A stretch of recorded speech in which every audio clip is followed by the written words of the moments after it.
Hello, we're going to do a quick rehouse on these C. elegans, Cyriocosmus elegans, the My Little Pony tarantulas, I like to call them.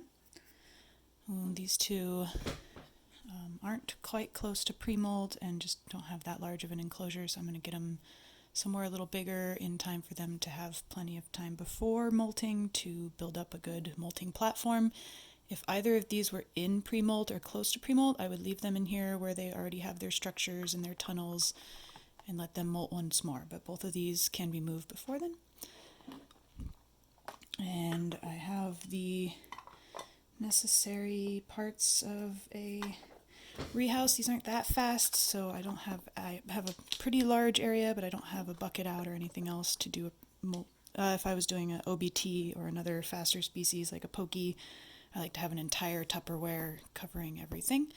I pre-made a cocoa fiber and sphagnum moss substrate. This species loves to dig and web up tunnels, so the sphagnum moss will help add structure to the cocoa fiber, as well as a few different live oak leaves just for them to bury up under and in. They'll end up throwing dirt on top of them and then using them as structure in the soil. I also have a few prodding devices to get the teas out safely, both a spoon, dirt spoon, and feather. And the necessary catch cup. Always have your catch cup. This species is not very aggressive, so I could probably just pull off picking them up, but the catch cup is a good way to stop. And so let's get one in. Hey, sweetie.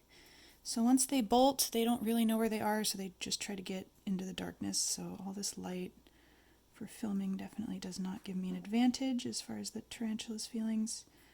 There's kind of a web ceiling right there, and then we're going to try to push her over. Hi, sweetie, you want to push over? Boop. Yeah, there we go. Okay, and see, she doesn't really know where she is, so she'll keep going, but that's a nice corner.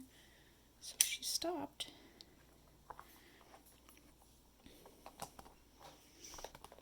There we go, one C. elegans. A little larger of an enclosure. And the second one, this one doesn't quite have as much upper webbing.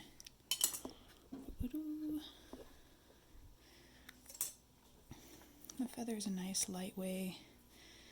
Again, this is a very gentle species, so not that many things to worry about. Can you come up and around? Up and around and in there. There we go. Good girl. There you go. There we go. Awesome. So there's two C. elegans. I'll probably end up putting a smaller water cup in there as well and just spritz that and let that overflow. I like to keep their enclosure a little bit humid so their tunnels maintain. I can also add some springtails to that to avoid mold. There's a quick rehouse with the C. elegans babies. Thanks so much for watching. If you had any questions, please leave a comment, and don't forget to please the algorithm, like and subscribe, and check out some of the other ambassadors. Thanks very much.